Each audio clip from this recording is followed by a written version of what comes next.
아가서 강의 오늘 네 번째 시간입니다. 성경에는 하나님이라는 단어가 한 번도 나오지 않는, 한 곳도 나오지 않는 그런 성경이 있죠. 어디 성경이라고 그랬어요? 에스더 성경이에요. 에스더 성경에는 하나님이라는 단어가 하나도 등장하지 않아요. 그런데 그 에스더서에는 하나님의 능력과 권능이 충만한 그런 성경이에요. 아가서에도 하나님이라는 단어가 하나도 등장하지 않아요.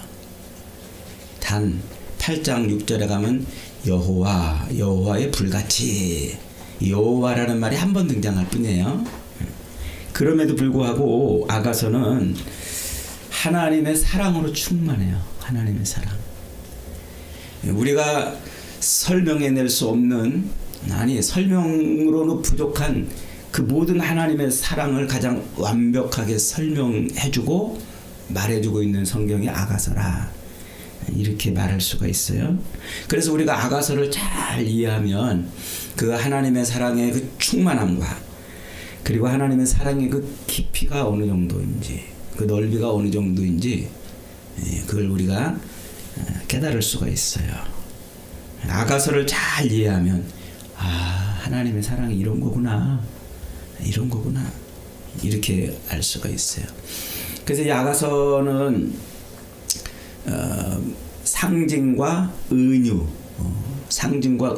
된 노래란 말이에요. 노래, 뮤지컬처럼, 솔로몬이 뮤지컬처럼 이 노래를 만들어 놓은 건데, 그걸 모두 다 상징과 은유로 설명을 한 건데, 그 상징과 은유가 다 뭘 상징하고 은유하냐면, 구약 성경에서 예수 그리스도의 그 십자가 죽으심과 부활로 완성하는 그 예수 그리스도의 사랑, 하나님의 그 사랑을 구약 성경에서 예표하고 있는 그 모든 예표들을 요 아가서가 그렇게 설명해내요. 아가서가. 그래서 우리가 아가서를 읽으면 읽을수록 은혜가 되는 겁니다. 우리가 지난 1장에서는 포도원을 시찰하러 왔던 솔로몬 왕이 포도원에서 일하고 있는 술람미라는 여인을 보고서 한눈에 반해가지고 그 여인에게 사랑을 고백했다 그랬죠.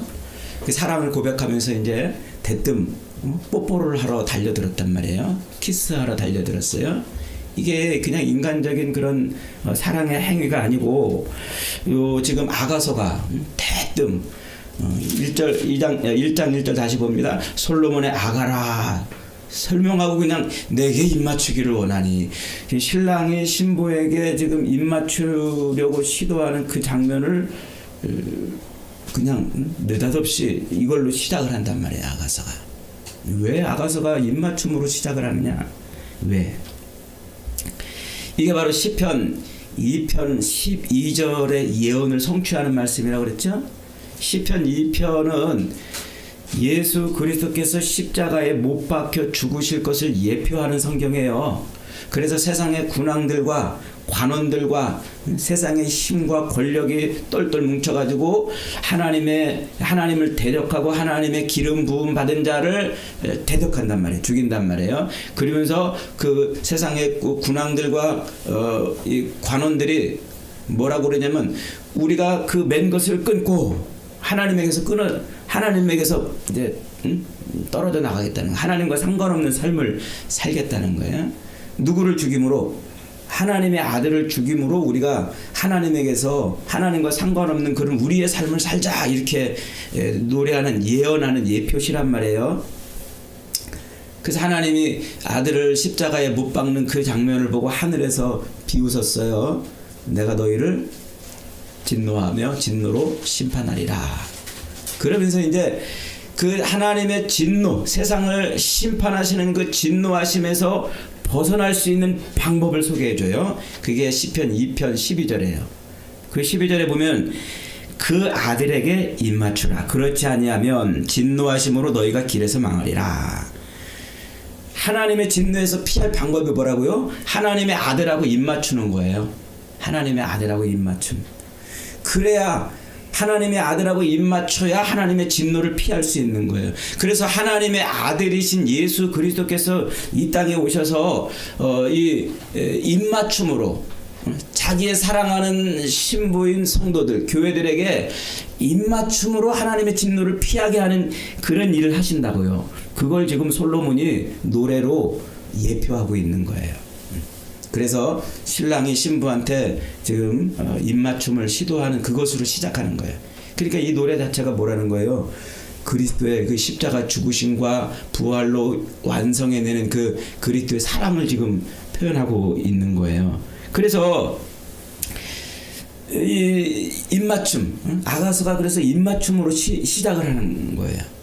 하나님의 아들에게 입맞춰야 하나님의 진노에서 벗어날 수 있으니까 그 하나님의 아들이 우리에게 와가지고 우리를 자기 신부 삼아서 지금 입맞추는 거예요.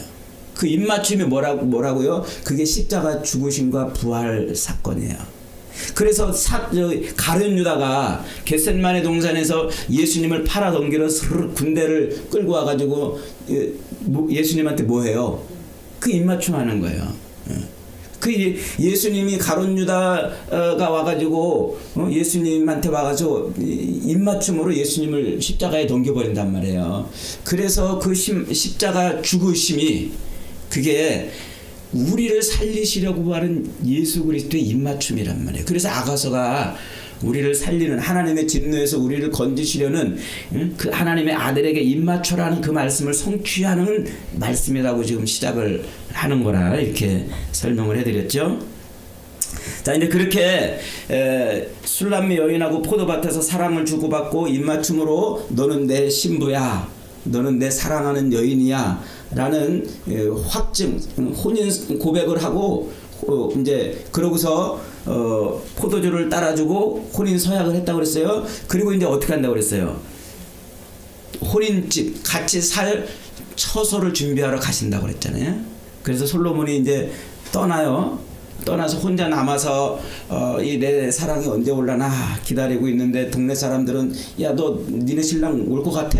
내가 볼 땐 안 올 것 같은데? 그러면서 놀리고 조롱하는 그 시간을 이 술람미 여인이 이제 견디는 거예요. 뭘 가지고 견뎌요? 신랑이 자기한테 남겨준 그 사랑의 고백 가지고 증표 가지고 견딘단 말이에요. 그러니까 그것을 이제 가지고서 신랑이 올 때까지 기다리는 것. 그래서 예수님이 십자가 죽으심으로 우리에게 사랑을 고백하시잖아요. 그때 그 마지막 날 최후의 만찬에서 포도주를 따라준단 말이에요. 그게 우리를 신부 삼았다는 표식이라고 그랬죠. 그러고서 뭐라고 그래요? 내가 처소를 예비하러 간다. 너희와 함께 있을 처소를 예비하러 간다. 그러잖아요. 그래서 그 처소를 예비하러 가면서 우리에게 뭘 주세요? 증표로 뭘 주세요? 성령 하나님을 주신단 말이에요. 그래서 그 성령 하나님이 예수님과 우리가 혼인을 맺었음을 알려주는 증표가 돼요. 그래서 성령이 오시면은 우리에게 뭘 생각나게 한다고요? 예수님이 너희에게 말한 모든 것을 생각나게 하시리라 그러는 거예요. 그래서 성령이 혼인 증표로 우리에게 그렇게 와주는 거죠. 그러면서 이제 이 노래가 계속되는데 이 솔로몬이 이제 자기 신부를 사랑한다 그러면서 내가 혼인집을 준비하러 갈 거야 그러면서 그 혼인집을 뭐라고 그래요? 백향목 들보에 잣나무 석가래로 지은 집이야 이렇게 이제 소개를 해줬다고 그랬죠. 그게 뭐라고요? 그게 성전이란 말이에요.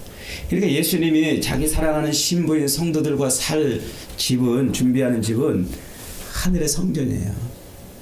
하늘의 성전. 그 하늘의 성전을 준비하러 가셔서 그게 완성이 되면 이제 신부를 데리러 오는데 그 하늘의 성전을 미리 이 땅에서 맛보고 경험하도록 준비해 놓은 게 바로 지금 이 땅의 교회, 저와 여러분이 저와 여러분으로 이렇게 만들어진 교회란 말이에요. 이 교회가 그래서 하늘의 성전을 미리 맛보는 그런 거예요. 여기까지가 1장의 내용이었습니다. 자, 오늘 1절, 2장 1절 한번 있습니다. 시작. 나는 샤론에 수선하여 골짜기에 백합하로다. 이거 이제 신부가 부르는 노래예요. 2절은 신랑이 부르는 노래고, 신부가 지금 자기를 뭐라고 그런다고요? 샤론에 수선하여 골짜기에 백합하로다. 이렇게 노래를 해요. 그러니까 앞에 1장에서 신랑이 사랑의 고백을 하고 혼인 증표를 주고서 이제 혼인집을 준비하러 떠났다고 그랬잖아요. 그러면서 우리가 살 집은 이런 의리의리한 백향목, 들보로, 잣나무, 석가래로 지은, 실제로 솔로몬 궁이 그걸로 지어졌어요. 그러니까 어마어마한 의리의리한 그런 건축 재료로 짓는 그 집을 말하는 거죠. 그러니까 그런 우리가 살 집은 이런 집이야 하고 그러니까 신부가 갑자기 뭐라고 노래 부르냐면 나는 샤론에 수선하고 골짜기에 백합합니다 이렇게 노래를 부르는 거예요. 이 말은 그러니까 뭐예요? 내가 그런 신랑하고 내가 그런 의리의리한 집에서 살아도 되는 존재인지, 내가 그런 집에서 살아도 됩니까? 내가 그런 사랑을 지금 받아도 됩니까? 자기 의식이 지금 깨어나고 있는 거예요. 야, 내가 뭔데 저런 집에서 이런 신랑을 만나서 살아도 되나? 그러는 거예요. 이 샤론이라는 말은, 샤론 평야는 이제 가나안 땅에서 가장 비옥한 평야 중에 하나예요. 신약 성경의 사도행전에서 베드로가 배 타고 요바로 가는 그 항구 도시 있죠. 거기 그 항구 도시에서 저 갈멜산까지 이어지는 한 7, 80km 정도 되는 그 긴 땅. 거기가 거기가 이스라엘 평원이에요. 이스라엘 평원. 그 이스라엘 평원의 지중해 바다 쪽으로 붙어 있는 평야가 샤론 평야예요. 요 가나안 땅, 이스라엘 땅에서 가장 비옥한 곳이에요. 아주 비옥한 곳. 거기 비옥한 그 땅에 그 샤론 평야에 수선하라 이렇게 말해요. 자기가 지금 수선하라. 이 수선하라고 번역된 이 단어가 하바첼레트라는 단어인데, 여기 성경에 딱 두 군데만 나와요. 요 아가서 한번 나오고 이사야 35장 1절에 한번 나와요. 근데 이사야 35장 1절에서는 요 하바첼레트라는 요 단어를 여기서는 아가서는 수선화 이렇게 번역했는데 이제 이사야서에서는 백합화 이렇게 번역해놨어요. 이게 이제 번역자가 달라서 그런 거예요. 아가서 번역하는 사람이 따로 있고 이사야 번역하는 사람이 따로 있고 이렇게 이제 번역할 때 그렇게 나눠서 번역을 한단 말이에요. 그러니까 이사야서를 번역할 때는 이 번역자가 그 하바첼레테르라는 단어를 뭐라고 번역했다고요? 백합화라고 번역했다고요. 근데 아가서를 번역하는 사람은 이 단어를 뭐라고 번역했다고요? 수선화라고 번역했다고요. 잘 모르는 거예요. 이게 무슨 꽃인지 몰라요. 우리말로 여기서는 수선화라고 번역해놨고 저 이사야서에서는 백합화라고 번역해놨는데 이게 무슨 꽃인지를 잘 모르니까 그냥 이 번역하는 사람이 이거 백합할 거야 그러고서 번역을 해놓은 거예요. 이거 수선할 거야 그러고 번역을 해놓은 거예요. 이름 없는 꽃이에요. 이름 없는 꽃. 그 풍요로운 그 비옥한 샤론 평야에 수도 없이 피어있는 그 많은 꽃들 중에 하나라는 거예요. 이름도 없는 꽃. 신부가 지금 자기를 신랑한테 나는 이름도 없는 꽃인데 나를 왜 사랑하십니까? 골짜기에 백합화. 그 샤론 평야의 그 많은 골짜기에 수도 없이 피어나는 백합화. 예수님이 그러잖아요. 들에 핀 백합화를 보라. 지천에 널려있는 꽃이 백합이에요. 그 샤론 평야에. 그러니까 신부가 지금 신랑을 향해서 자기를 뭐라고 지금 보고 있어요? 나는 아무것도 아닌 존재인데 나를 이렇게 사랑해 주십니까? 나를 그냥 평범한 들판에 어디든지 나가면 있는 이름 없는 꽃 같은 그런 아무것도 아닌 존재인데 나를 지금 이렇게 사랑해 주십니까? 라고 지금 물어보고 있는 거예요. 요 1장 14절에 보면은 슐람미 여인이 신랑을 뭐라고 불렀어요? 나의 사랑하는 자는 내게 엔게디 포도원의 고베라 송이로다 그랬잖아요. 이 엔게디 포도원의 고베라 송이는 이 유대인들에게는 메시아 꽃이라고 이렇게 알려져 있는 꽃인데 이 엔게디 포도원의 고베라는 이 엔게디 포도원은요 왕의 포도원이에요. 왕궁에 그 납품하는 포도를 재배하는 곳이에요. 그런데 이 포도는 아주 탐스럽고 송이가 거봉보다 훨씬 더 큰 그런 포도예요. 엔게디 광야는 유대 예루살렘 밑에 있는 그 광야를 엔게디 광야라고 그러는데, 거기는 가나안 정복 시대에 유다 지파에게 배정된 그 땅이에요. 유다 지파. 그래서 이제 사울 왕과 다윗이 싸우다가 다윗이 먼저 유다 지파의 왕이 되잖아요. 그 7년 동안 왕이 됐다가 그 다음에 사울이 죽은 다음에 이스라엘의 통합 왕이 된단 말이에요. 그 7년 동안 다윗이 유다 지파의 왕이 돼 있을 그때 그 왕궁에 포도를 납품하는 그 포도원이 바로 그 엔게디 평야 포도원이에요. 엔게디 광야 포도원. 모세 시대에 12명의 정탐꾼을 파송하잖아요. 그 12명의 정탐꾼이 가나안 땅을 40일 동안 딱 탐지하고 돌아와가지고 뭘 메고 돌아왔어요? 두 사람이 포도송이를 메고 돌아왔단 말이에요. 그 엔게디 광야, 그 엔게디 포도원에서 난 그 큰 포도, 그걸 들고 온 거예요. 그러니까 이 엔게디 광야에서 나는 그 포도원은 큰 포도를 생산해내는 곳이죠. 그러니까 지금 신부가 1장 14절에서 내 신랑은 엔게디 포도원의 고베라 송이라 그랬어요. 아주 큰 능력 있는 진짜 아주 탐스러운 좋은 포도라는 거예요. 자기 신랑을 그렇게 높여주고 있는 거죠. 오늘 나는 샤론 평야에 수선하여 백합화라고 자기를 그렇게 표현하고 있는 건 요 1장 14절과 대꾸를 이루는 표현이에요. 우리 신랑은 저렇게 대단한데 어마어마한데 나는 아무것도 아닌데 나를 이렇게 사랑하시다니, 나를 이렇게 사랑하시다니.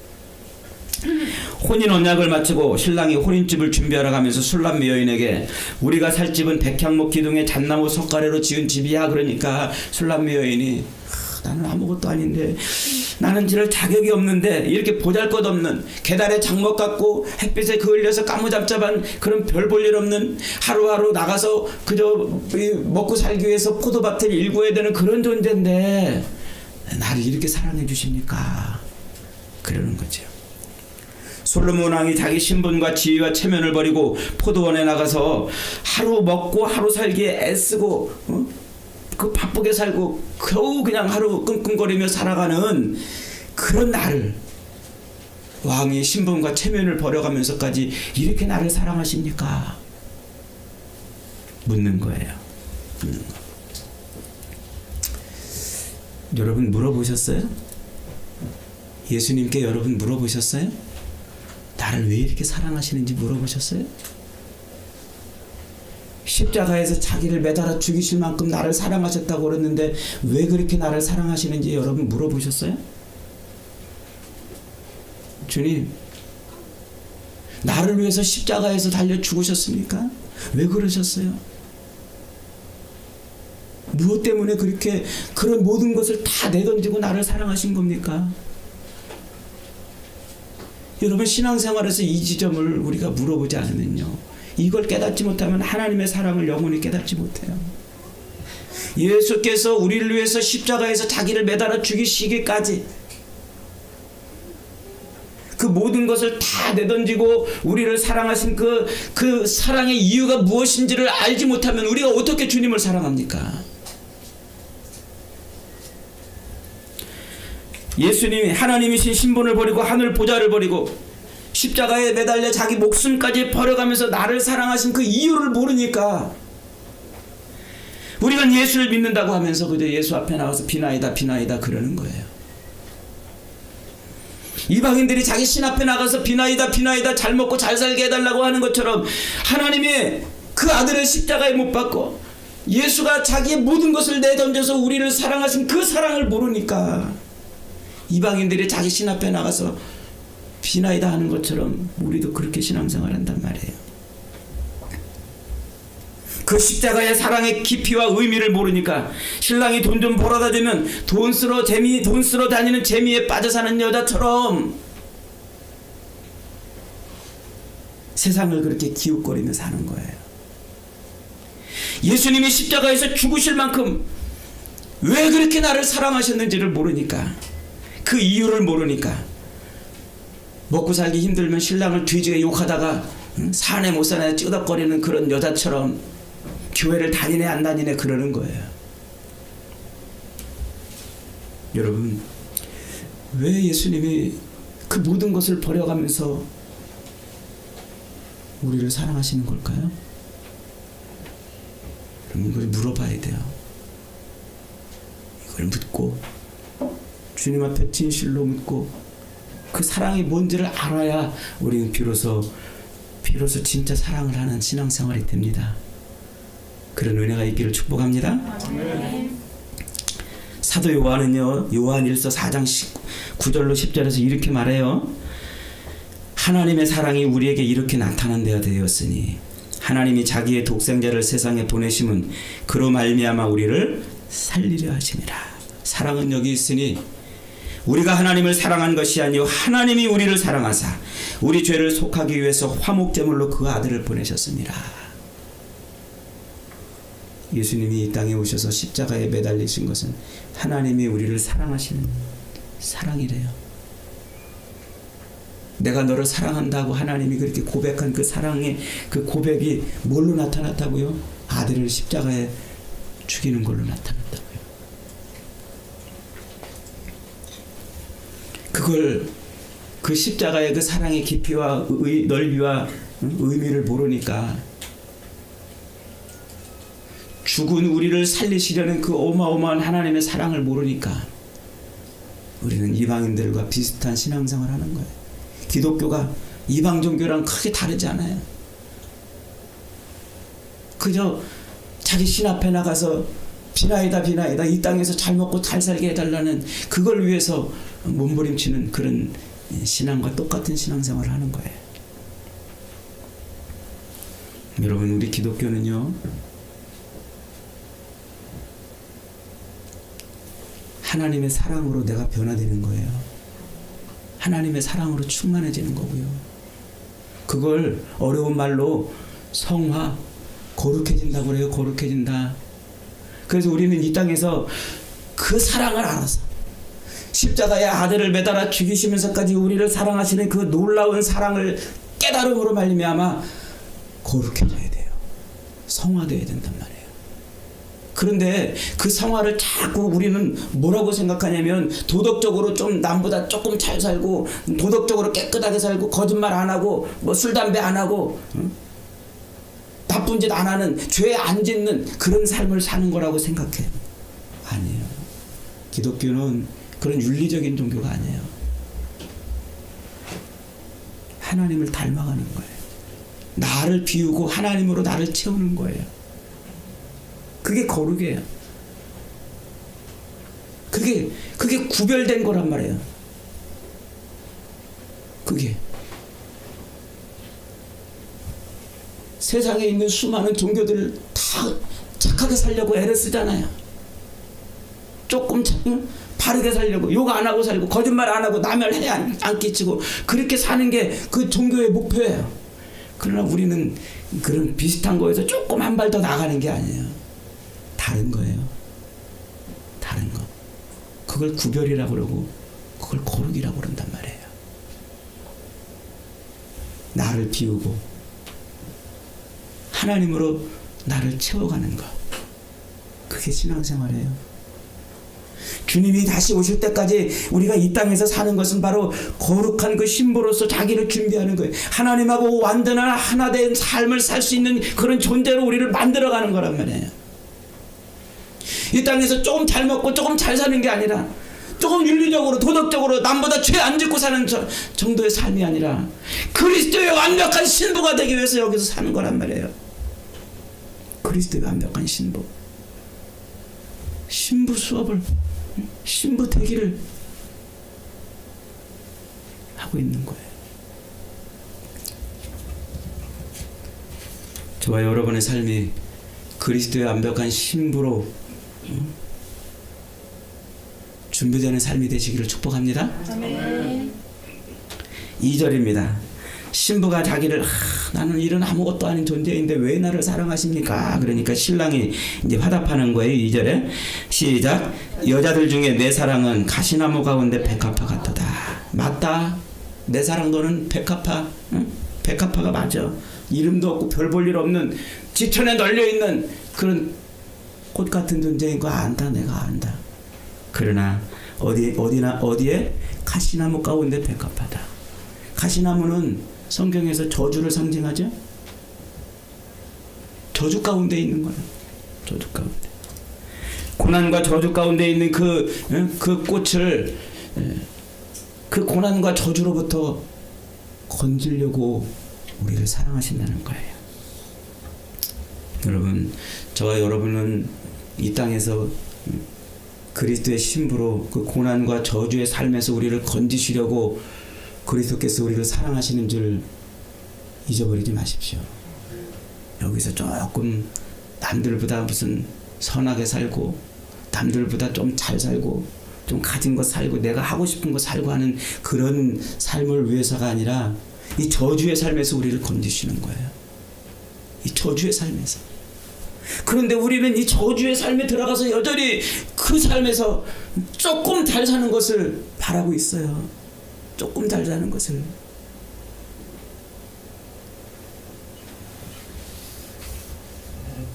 이 저주의 삶에서 구원받는 저와 여러분 되시기를 축복합니다.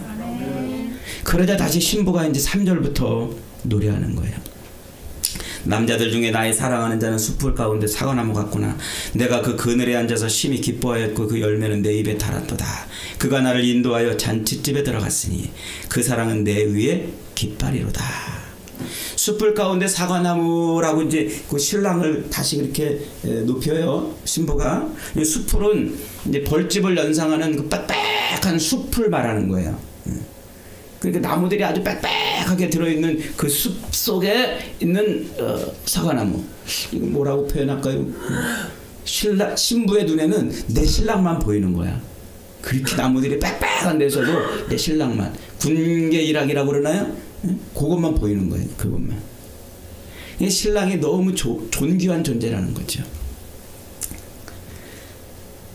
내 사랑은 가시나무 가운데 백합화라는 그 신랑의 노래에 대한 대꾸로 지금 신랑을 노래하는 거죠. 그런데 왜 사과나무일까요? 사과나무 5절 한번 봅니다. 5절에 보니까 너희는 권포도로 내 힘을 돋고 사과로 나를 시원하게 하라. 내가 사랑함으로 병이 생겼습니다.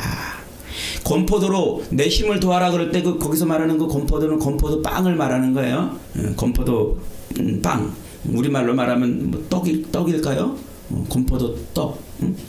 그리고 사과로 나를 시원케 하라 그럴 때 그 시원하게 하라는 말은 내 목을 내 갈증을 해갈시켜다오. 목을 축여다오 그런 표현이에요. 목을 축여다오. 그러니까 권포도 떡으로 나를 내 기운을 좀 북돋아주고 내 목을 축여가지고 내 갈증을 좀 해결해달라 지금 그렇게 노래를 하는 거예요.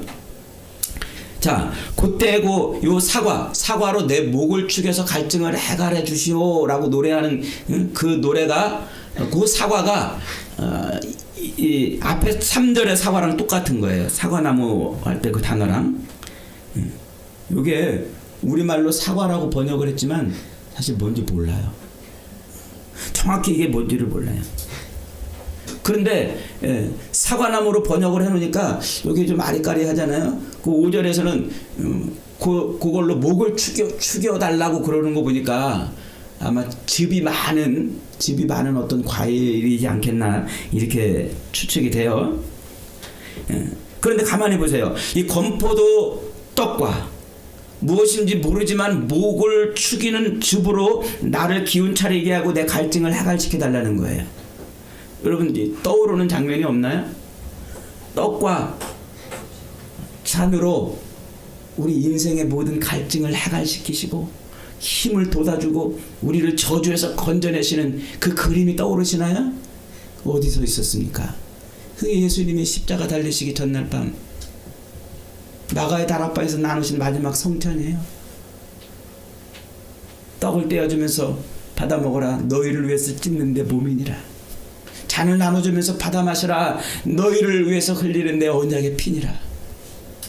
그 떡과 잔을 받아 먹음으로 우리가 그리스도의 신부됨을 증명하는 것이고, 이 저주의 삶에서 힘을 얻고 이 목마른 인생에서 갈증을 해가라는 거예요. 이게 예수님의 그 성만찬이 여기서 이렇게 예표가 돼서 우리를 사랑하시는 그 사랑이 뭔지를, 그 성만찬의 의미가 뭔지를 우리에게 말해주고 있는 거죠.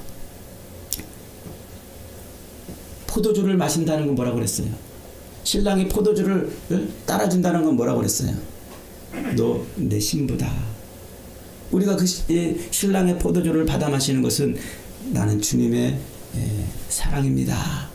고백하는 행위라고 그랬잖아요. 그러니까 지금 이 신부가 떡과 잔을 통해서 내 인생을 힘있게 다시 기운을 북돋아주고 다시 갈증을 해가라는 인생을 살게 해달라는 거예요. 지금 그걸 말하는 거죠. 술람미 여인이 자기 신랑에게 내 신랑은 숲을 속에 있는 생명나무라는 거예요. 병들어 죽어가고 있는 나를 살리는 생명나무, 떡과 잔으로 내게 기운을 차리게 하고 인생의 갈증을 해갈시켜주는 생명나무, 그분이 우리 예수님이라는 거죠. 4절에서도 이제 신랑 4절에서도 이렇게 노래합니다. 신부가 4절 다 같이 시작. 그가 나를 인도하여 잔치집에 들어갔으니 그 사랑은 내 위에 깃발이로구나. 신부를 데리고 지금 신랑이 어디를 들어갔어요? 잔치집에 들어갔어요. 지난주 야가서를 공부할 때 요 이스라엘의 결혼 풍습을 이해하면 쉽게 이해된다고 그랬죠. 어려서 이제 부모끼리 찜해가지고 둘이 이제 혼인시킵시다 그러면 그때부터 이제 신랑 될 사람은 가서 속전을 준비해가지고 자기 찜한 그 신부한테 와가지고 이제 사랑을 고백한다고 그랬죠. 그때 그 속전을 신부 아버지한테 이제 드려요. 그러면 신부 아버지가 그 신랑의 속전을 받으면서 어디로 들어갑니까? 어디로 안내에 들어가요? 방 안으로 들어가요. 그때 뭘 내온다고 그랬어요? 포도주를 내온다고 그랬죠. 포도주. 그러면 신랑이 그 내온 포도주를 가지고 따라가지고 자기 신부한테 이제 건네주는 거예요. 그 신부가 이제 신랑이 따라주는 그 포도주를 마시면 자기 있게 되는 거예요. 신랑의 그 사랑을 받았다는 거예요. 이제 진짜 그게 진짜 신랑과 신부로 그렇게 이제 정혼, 요게 정혼이에요. 정혼. 결혼식을 앞둔 정혼이라고요. 그러니까 이 신랑이 와가지고 어릴 때 찜해놓은 그 신부한테 와가지고 이제 사랑을 고백한 그 고백이 포도주로 완성이 되는 거예요. 포도주로.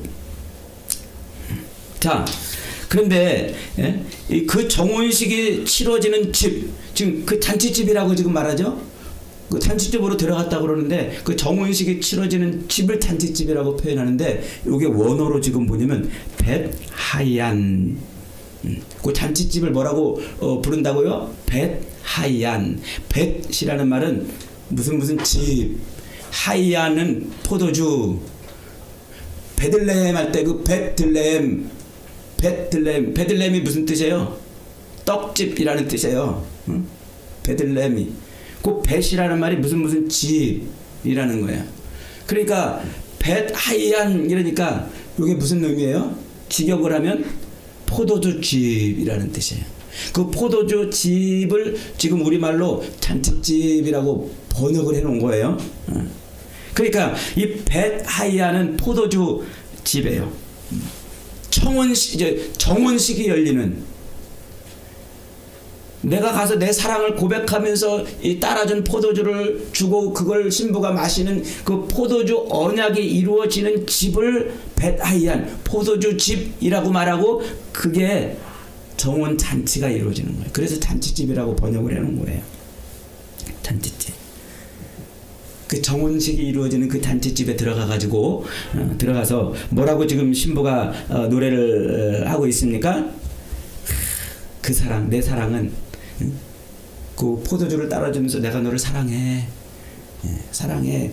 그렇게 사랑을 고백하고 있는 그 신랑의 사랑을 보니까 그 사랑은 뭐라? 내 위에 깃발이로구나. 이렇게 지금 표현하고 있어요. 내 위에 깃발. 직역을 하면 나를 덮는 깃발이구나. 이게 신랑의 사랑은 나를 덮는 깃발이래요. 신랑의 사랑은 나를 덮는 깃발. 왜 깃발로 지금 표현했을까요? 두 가지 의미가 있어요. 두 가지 의미. 첫째는 깃발은 첫째로는 주권, 통치권, 소유권을 상징하는 단어예요. 이게 출애굽기 17장에 한번 가봅시다. 준비된 본문 좀 띄워주세요.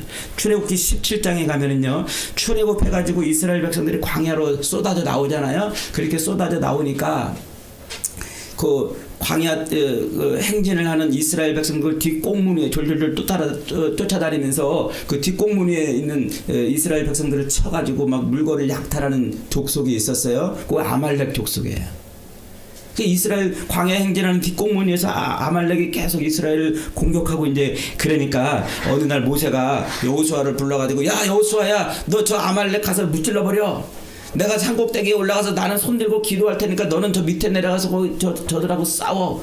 그래요. 그래서 모세가 산꼭대기에 올라가서 아론과 훌을 데리고 올라가서 기도하죠. 손이 내려오니까 여호수아 군대가 져요. 그러니까 아론과 훌이 손을 잡아가지고 팔이 내려오지 않게 붙들어주고 기도합니다. 그러니까 여호수아 군대가 이겨요. 이겨요. 자, 그때 오늘 그 본문에 뭐라고 말하냐면 하나님이 모세의 그 올라간 팔로 인해서 여호수아 군대가 아말렉을 무찌러 놓자. 그 승리를 한 다음에 모세가 내려와 가지고 뭐예요? 제단을 쌓아요. 거기다 제사를 드리고 그리고 그 제단의 이름을 뭐라고 불러요? 여호와 니시 이렇게 불러요. 여호와는 나의 깃발. 이게 무슨 뜻이에요? 하나님이 이스라엘의 통치자라는 뜻이에요. 하나님이 이스라엘의 주권자라는 뜻이에요. 하나님이 이스라엘의 소유자라는 뜻이에요.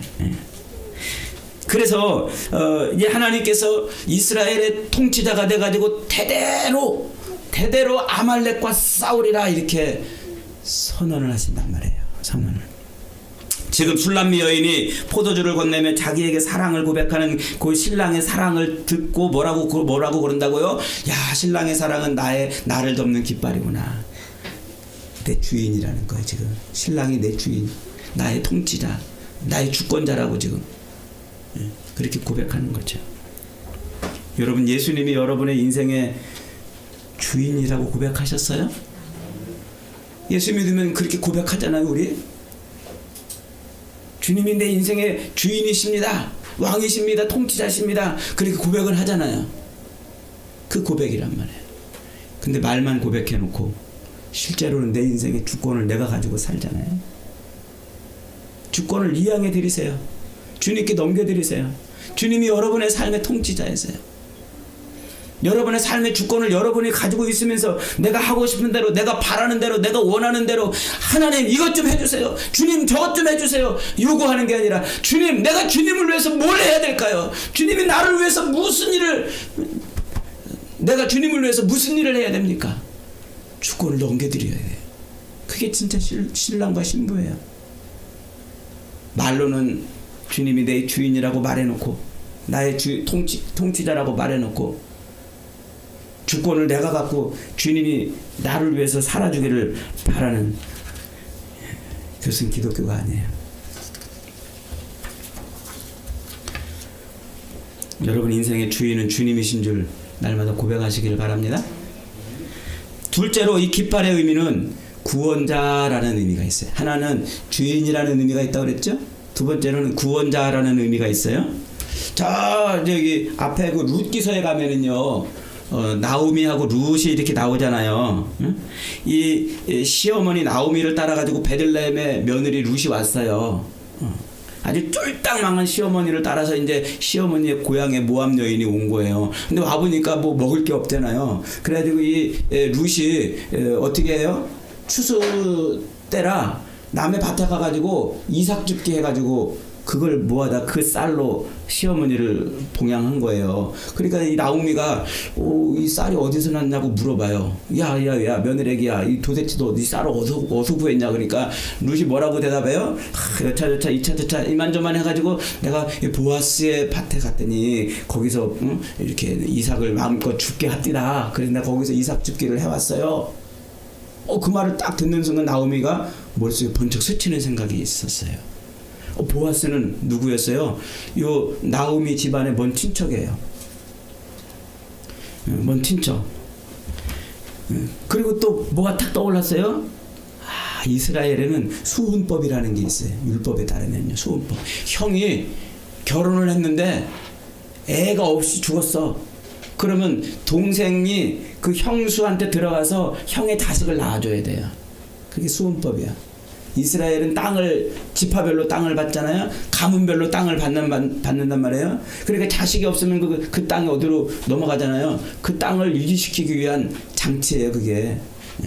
그러니까 나오미가 가만히 생각해 보니까 저 보아스는 먼 친척이고 이 수훈법에 따르면은 이제 요 룻을 보아스가 이렇게 해가지고 아기를 낳으면 우리 대를 잇겠구나 요 생각이 든 거예요. 그래가지고 룻을 불러. 야 룻아 너 내가 시키는 대로 해라. 오늘 밤에는 저 가서 이삭 죽기 하다가 저녁이 되면 그냥 오지 말고 가만히 밤 되기를 기다렸다가 보아스가 들어가서 잠자는 그 천막, 추수 때는 들판에 나가서 천막 친다고 그랬죠. 그 초막절이라고 그랬죠. 장막절. 그러니까 추수할 때는 집에서 안 하고 일주일 동안 초막을 치고서 추수한단 말이에요. 그래서 보아스가 저녁 되니까 어디 들어가요? 그 천막에 들어가서 이제 잠을 청하는데, 야, 너 그때 살그머니 저 보아스의 침대에 들어가 있거라. 그래서 보아스 곁에 가만히 이렇게 누워 있거라. 그러면 된다. 가르쳐 줬어요.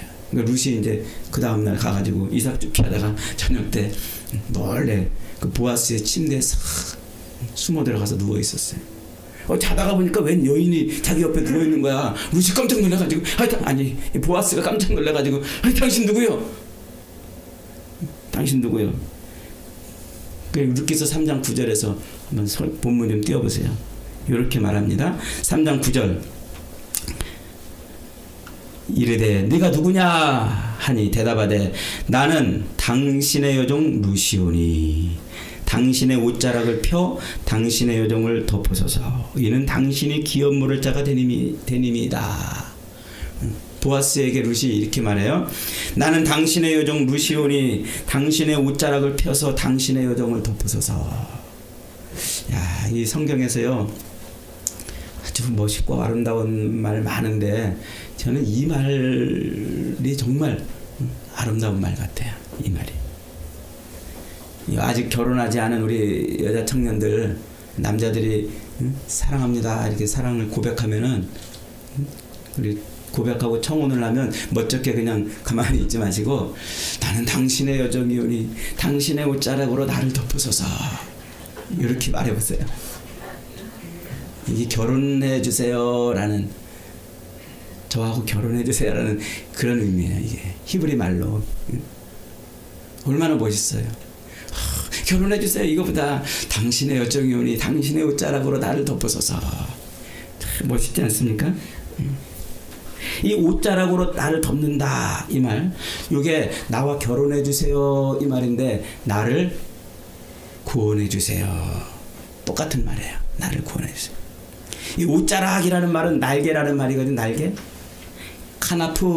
카나프라는 날개인데 이게 신명기 32장에 가면은요 하나님이 이제 40년 동안 광야에서 막 뺑뺑이 돌다가 이제 요단강 앞에서 그 요단강 건너가면은 가나안 땅이잖아요. 그 요단강 앞에서 모세를 불러가지고 이스라엘을 모아놓고 축복과 저주의 말씀을 전하는 게 신명기예요. 그 40년 뺑뺑이 치고 이제 요단강 앞에 있는 상태에서 그때 마지막 요단강 건너기 직전에 하나님이 뭐라고 이스라엘 백성들에게 말하냐면 32장에 내가 너희를 독수리 날개를 펴서 자기 새끼를 받으며 그의 날개 위로 그것을 업은 것처럼 너희를 구원했다. 그 까나프라는 그 날개라는 단어로 너희를 내가 이렇게 40년 동안 품었다, 덮었다. 그래서 너희가 지금 여기까지 온 거다. 그렇게 말해요. 그러니까 날개라는 말, 날개로 덮는다는 말이 그것이 옷자락으로 덮는다는 말하고 똑같고, 그것은 곧 이스라엘 백성들에게 나를 구원해 주세요라는 말이고, 여자가 그것을 남자에게 쓸 때는 나와 결혼해 주세요 이런 말이에요. 이런 말. 그래서 날개로 덮어요. 하나님이 이스라엘을 날개로 덮은 거예요. 그 덮은 게 뭐예요? 하나님의 구원이란 말이에요. 구원. 그래서 여러분 그 노아 홍수가 있잖아요. 노아 홍수 맨 끝자락의 이야기가 뭘로 끝나요? 이 홍수 딱 끝난 다음에 방주가 딱 이제 땅에 걸리니까는 노아가 이제 포도 농사를 져가지고 막 찐딱 먹고서는 술에 취해가지고 홀딱 벗고서는 잠들었어요. 그랬더니 함이 그 장면을 보고서 슬그머니 덮어줘야 되는데 나와가지고 막 까발렸어. 함은 나와가지고 자기 형제들한테 막 아유 우리 아버지 창피해 죽겠어 하고 막 까발려. 그런데 셈과 야벳은 어떻게 해요? 자기들 옷을 들고 뒷걸음쳐 들어가서 아버지를 싹 덮어줘요. 그게 노아 홍수 마지막 장면이에요. 하나님의 구원은 덮는 거예요. 까발리는 게 아니고 덮는 거란 말이에요. 덮는 거. 셈과 야벳은 그 옷을 들어가서 아버지의 수치를 덮어주는 그 모습으로 홍수를 끝내는 거예요. 하나님의 심판이 끝나는 거예요. 하나님의 구원은 덮는 거예요. 덮는 거. 그렇게 노아 홍수를 통해서 하나님의 구원은 덮어주는 것이다라는 것을 예표하죠. 그 모든 부끄러움, 인간의 모든 더럽고 악한 그 수치스러움을 덮어주는 게 구원이란 말이에요. 그것을 언제 하나님이 보여주세요? 창세기 3장에서 보여주잖아요. 아담과 하와가 하나님께 범죄함으로 말미암아 자기들이 홀딱 벗은 모습을 보고 부끄러워가지고 이 나뭇잎으로 자기들의 그 부끄러움을 가려봤어요. 가려졌습니까? 자기들의 노력으로는 가려지지 않아요. 그러니까 하나님이 어떻게 하십니까? 가죽옷을 지어서 입히니라. 덮는 거란 말이에요. 하나님의 구원이 거기서 그렇게 예표되는 거예요. 그 구원의 예표가 창세기 노아 홍수의 사건을 통해서 하나님의 심판이 하나님의 덮으시는 사건으로 심판이 끝난다는 것을 보여주시고, 그걸 지금 솔로몬이 이 아가서를 통해서 이렇게 노래하고 있는 거예요. 신랑의 고백을 들으면서, 신랑의 그 사랑 고백을 들으면서 신랑의 저 사랑 고백은 신부를 덮는, 나를 덮는 깃발이구나. 나의 주인 되시고 나의 구원자 되시는 분이시구나. 신랑이 나의 주님이죠. 나의 구원자라는 거예요. 이 완벽한 신앙 고백, 이 놀라운 신앙 고백을 지금 술람미가 하고 있는 거예요. 이게 오늘 저와 여러분의 고백 아닙니까? 신랑 되신 예수 그리스도를 만나서 그분을 통해서 그분이 나의 구원자이시고 나의 주인이시고 그분이 내 삶의 통치자라고 고백하는 거예요. 그것이 신부의 완벽한 사랑 고백 아니겠어요? 히브리서 10장은 이렇게 설명합니다. 그러므로 형제들아, 우리가 예수의 피를 힘입어 성소에 들어갈 담력을 얻었나니 그 길은 우리를 위해서 휘장 가운데로 열어놓으신 새롭고 산 길이요 휘장은 곧 그의 육체니라. 예수 그리스도께서 십자가에서 피 흘려 죽으시고 자기 몸을 찢어서 그렇게 우리에게 생명의 떡을 주시고 피를 흘려서 구원의 물을 우리에게 주신 그 놀라운 사건을 뭐라고 그런다고요? 예수의 피를 힘입어서 우리가 아버지께로 갈 담력을 얻었다는 거예요. 술람미 여인이 자기에게 포도주를 따라주면서 사랑 고백을 하는 그 놀라운 고백을 들으면서 야, 신랑은 나를 덮는 깃발이구나. 나를 덮는 깃발이구나. 신랑을 자기의 구원자로 본 것이지요. 그래서 자기가 지금 이 병에 걸려 있으나 떡과 잔으로 자기에게 힘을 주고 자기 목을 축여달라는 거예요. 고통 중에 있는 자기를 구원해 줄 수 있는 분은 신랑밖에 없다는 거예요. 이 갈증 가운데 있는 나를 해갈시킨 분은 신랑밖에 없다는 거예요. 그래서 7절에 이렇게 외치는 거예요. 7절 우리 다 같이 시작. 예루살렘의 딸들아, 내가 노루와 들사슴을 두고 너희에게 부탁한다. 내 사랑이 원하기 전에는 흔들지 말고 깨우지 말지니라. 이 예루살렘의 딸들이란 은혜로 구원받는 것에 대척하는 술람미와 대척되는 행위 구원을 주장하는 거라고 그랬죠. 외모로 사랑을 평가하고 율법 지킴으로 구원을 받는다고 하는 그것을 지칭하는 여인의 의미가 바로 예루살렘의 딸들이란 말이에요. 그래서 신부가 지금 뭐라고 노래하는 겁니까? 신랑을 보고 나를 완전히 구원할 구원자는 오직 신랑밖에 없다. 나의 행위로가 아니라 율법으로가 아니라 그 어떤 종교적인 의식으로가 아니고 오로지 신랑이 나를 사랑하는 사람밖에 없다는 거예요. 여러분을 구원하시는 그 놀라운 구원은 오로지 예수 그리스도의 그 사랑밖에 없는 줄 믿으시기 바랍니다. 여러분이 행하는 종교적 의식이 여러분을 구원하는 게 아니에요. 여러분이 지키고 있는 무슨 율법이 무슨 행위가 여러분을 구원하는 것이 아니라 한량없는 측량할 수 없는 그리스도의 사랑이 우리를 구원하는 거예요. 그 피로 십자가에서 흘리신 그 피로 우리를 덮을 때 우리의 죄를 덮고 우리의 수치를 덮고 우리의 더러움을 덮을 때 그때 비로소 우리는 완벽한 신부가 되는 겁니다. 여러분, 예수님이 여러분에게 누구십니까? 이방인들에 가서 자기 신 앞에 나가서 그저 비나이다 외치는 그런 세상의 수많은 신들 중에 하나입니까? 아니면 정말 여러분들의 인생을 구원할 구원자이십니까? 여러분 인생의 주인이라고 고백하는 그 놀라운 고백, 그 고백이 그리스도께로 돌려지기를 바랍니다. 그래서 주님 다시 오시는 날 처소를 예배하여 우리한테 다시 돌아오실 그때까지 아름다운 신부 준비를 해야 돼요. 신부 준비. 여러분, 신부 준비는 다른 게 아니에요. 다이어트 하면서 무슨 성형하고 뭐 피부 미용하고 이러면서 신부 준비하는 게 아니에요. 나를 비우고 나와 하나가 되기를 원하는 그 놀라운 하나님의 사랑으로 나를 채워가는 거예요. 그리스도가 저와 여러분의 신부가 되시기를 원합니다.